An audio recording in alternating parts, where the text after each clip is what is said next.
ពេលទៅចំណាត់ទទួលបានចឹងណាទទួលបានវាមិនចំហវាមិន position ហ្នឹងការឈរវាមិនមិនគេផ្ដាល់មកនោះឲ្យឈរអញ្ចឹងចាំទទួលបានចឹងត្រូវហើយតែទម្រាំបែទីមួយអញ្ចឹងយើងត្រូវឈរឲ្យគួយទីនឹងគ្នាយើងទេអ្នកប្រយុទ្ធទីទៅខាងនោះតែអ្នកយើងផ្ដាល់មកចំហនេះឃើញអ្នកមានបានឃើញទីទុកបែទាត់បានលឿនឬក៏ឲ្យអ្នកផ្សេងបានលឿនចាំបើយើងឈរចេះទីទៅក្នុងអានមុខនេះទុកមក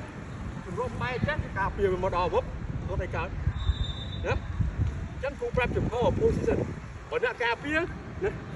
ឈរឲ្យឃើញអ្នកមានបាល់ណាអ្នកមានបាល់និងអ្នកអត់បាល់ត្រូវតែឃើញអ្នកមានបាល់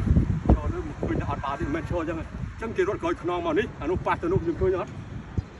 យល់ទេចំហអ្នកការពារគឺឃើញបាល់និងឃើញអ្នកអត់បាល់